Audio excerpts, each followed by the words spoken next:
My fellow Americans, tonight I want to talk to you about Syria, why it matters, and where we go from here. Over the past 2 years, what began as a series of peaceful protests against the repressive regime of Bashar al-Assad has turned into a brutal civil war. Over 100,000 people have been killed. Millions have fled the country.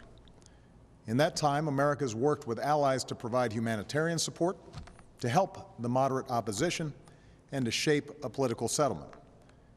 But I have resisted calls for military action because we cannot resolve someone else's civil war through force, particularly after a decade of war in Iraq and Afghanistan. The situation profoundly changed, though, on August 21st, when Assad's government gassed to death over 1,000 people, including hundreds of children. The images from this massacre are sickening. Men, women, children lying in rows, killed by poison gas, others foaming at the mouth, gasping for breath. A father clutching his dead children, imploring them to get up and walk.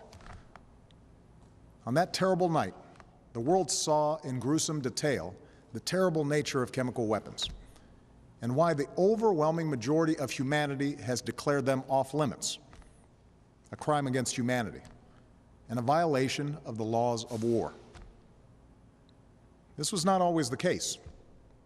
In World War I, American GIs were among the many thousands killed by deadly gas in the trenches of Europe. In World War II, the Nazis used gas to inflict the horror of the Holocaust. Because these weapons can kill on a mass scale, with no distinction between soldier and infant, the civilized world has spent a century working to ban them. And in 1997, the United States Senate overwhelmingly approved an international agreement prohibiting the use of chemical weapons, now joined by 189 governments that represent 98% of humanity. On August 21st, these basic rules were violated, along with our sense of common humanity. No one disputes that chemical weapons were used in Syria. The world saw thousands of videos, cell phone pictures, and social media accounts from the attack. And humanitarian organizations told stories of hospitals packed with people who had symptoms of poison gas. Moreover, we know the Assad regime was responsible. In the days leading up to August 21st, we know that Assad's chemical weapons personnel prepared for an attack near an area where they mix sarin gas. They distributed gas masks to their troops. Then they fired rockets from a regime-controlled area into 11 neighborhoods that the regime has been trying to wipe clear of opposition forces. Shortly after those rockets landed, the gas spread, and hospitals filled with the dying and the wounded. We know senior figures in Assad's military machine reviewed the results of the attack, and the regime increased their shelling of the same neighborhoods in the days that followed. We've also studied samples of blood and hair from people at the site that tested positive for sarin. When dictators commit atrocities, they depend upon the world to look the other way until those horrifying pictures fade from memory. But these things happened. The facts cannot be denied. The question now is what the United States of America and the international community is prepared to do about it. Because what happened to those people, to those children, is not only a violation of international law, it's also a danger to our security. Let me explain why. If we fail to act, the Assad regime will see no reason to stop using chemical weapons. As the ban against these weapons erodes, other tyrants will have no reason to think twice about acquiring poison gas and using them. Over time, our troops would again face the prospect of chemical warfare on the battlefield, and it could be easier for terrorist organizations to obtain these weapons and to use them to attack civilians. If fighting spills beyond Syria's borders, these weapons could threaten allies like Turkey, Jordan, and Israel. And a failure to stand against the use of chemical weapons would weaken prohibitions against other weapons of mass destruction, and embolden Assad's ally, Iran, which must decide whether to ignore international law by building a nuclear weapon or to take a more peaceful path. This is not a world we should accept. This is what's at stake.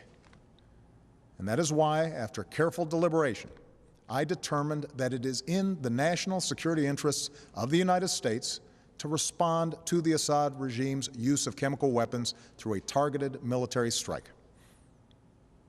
The purpose of this strike would be to deter Assad from using chemical weapons, to degrade his regime's ability to use them, and to make clear to the world that we will not tolerate their use.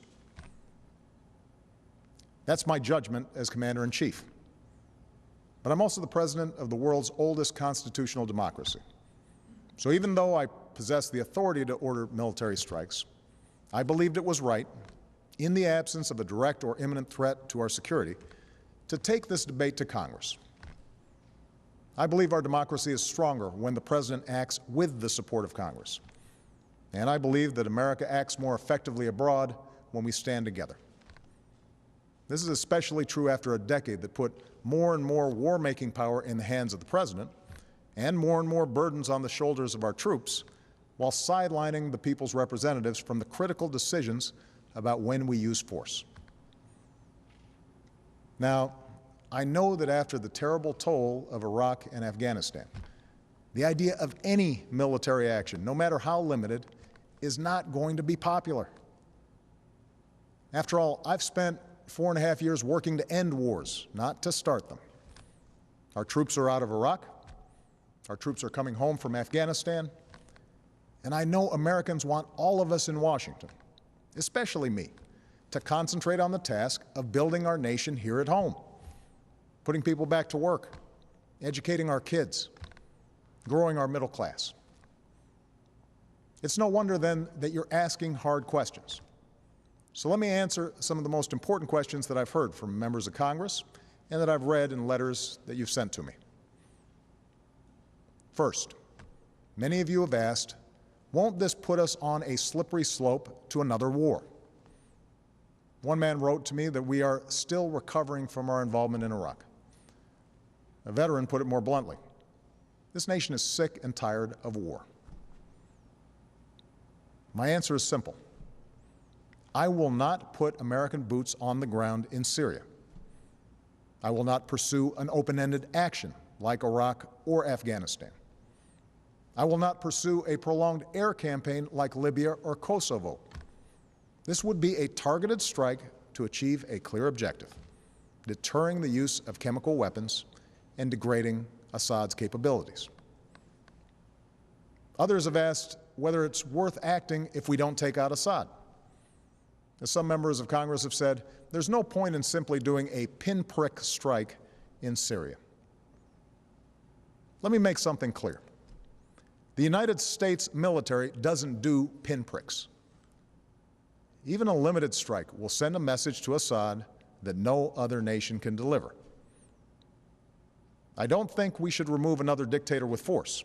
We learned from Iraq that doing so makes us responsible for all that comes next. But a targeted strike can make Assad, or any other dictator, think twice before using chemical weapons. Other questions involve the dangers of retaliation. We don't dismiss any threats, but the Assad regime does not have the ability to seriously threaten our military. Any other retaliation they might seek is in line with threats that we face every day. Neither Assad nor his allies have any interest in escalation that would lead to his demise. And our ally, Israel, can defend itself with overwhelming force, as well as the unshakable support of the United States of America. Many of you have asked a broader question. Why should we get involved at all in a place that's so complicated and where, as one person wrote to me, those who come after Assad may be enemies of human rights? It's true that some of Assad's opponents are extremists, but al-Qaeda will only draw strength in a more chaotic Syria if people there see the world doing nothing to prevent innocent civilians from being gassed to death. The majority of the Syrian people and the Syrian opposition we work with just want to live in peace, with dignity and freedom. And the day after any military action, we would redouble our efforts to achieve a political solution that strengthens those who reject the forces of tyranny and extremism. Finally, many of you have asked, why not leave this to other countries or seek solutions short of force? As several people wrote to me, we should not be the world's policeman. I agree, and I have a deeply held preference for peaceful solutions. Over the last 2 years, my administration has tried diplomacy and sanctions, warnings and negotiations, but chemical weapons were still used by the Assad regime. However, over the last few days, we've seen some encouraging signs. In part because of the credible threat of U.S. military action, as well as constructive talks that I had with President Putin, the Russian government has indicated a willingness to join with the international community in pushing Assad to give up his chemical weapons. The Assad regime has now admitted that it has these weapons and even said they joined the Chemical Weapons Convention, which prohibits their use. It's too early to tell whether this offer will succeed, and any agreement must verify that the Assad regime keeps its commitments. But this initiative has the potential to remove the threat of chemical weapons without the use of force, particularly because Russia is one of Assad's strongest allies. I have therefore asked the leaders of Congress to postpone a vote to authorize the use of force while we pursue this diplomatic path. I'm sending Secretary of State John Kerry to meet his Russian counterpart on Thursday, and I will continue my own discussions with President Putin. I've spoken to the leaders of two of our closest allies, France and the United Kingdom, and we will work together in consultation with Russia and China to put forward a resolution at the UN Security Council requiring Assad to give up his chemical weapons and to ultimately destroy them under international control.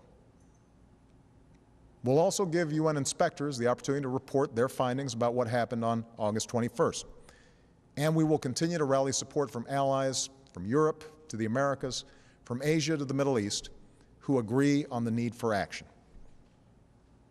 Meanwhile, I've ordered our military to maintain their current posture, to keep the pressure on Assad, and to be in a position to respond if diplomacy fails.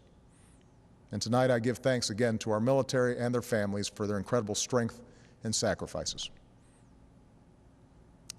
My fellow Americans, for nearly 7 decades, the United States has been the anchor of global security.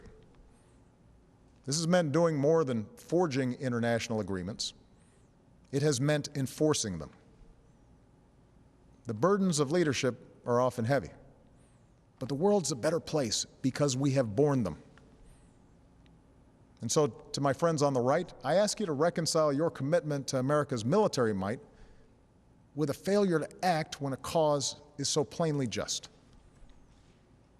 To my friends on the left, I ask you to reconcile your belief in freedom and dignity for all people with those images of children writhing in pain and going still on a cold hospital floor. For sometimes resolutions and statements of condemnation are simply not enough. Indeed, I'd ask every member of Congress and those of you watching at home tonight to view those videos of the attack, and then ask, what kind of world will we live in if the United States of America sees a dictator brazenly violate international law with poison gas, and we choose to look the other way? Franklin Roosevelt once said, "Our national determination to keep free of foreign wars and foreign entanglements cannot prevent us from feeling deep concern when ideals and principles that we have cherished are challenged." Our ideals and principles, as well as our national security, are at stake in Syria, along with our leadership of a world where we seek to ensure that the worst weapons will never be used. America's not the world's policeman. Terrible things happen across the globe, and it is beyond our means to right every wrong. But when, with modest effort and risk, we can stop children from being gassed to death and thereby make our own children safer over the long run, I believe we should act. That's what makes America different. That's what makes us exceptional. With humility, but with resolve, let us never lose sight of that essential truth. Thank you, God bless you, and God bless the United States of America.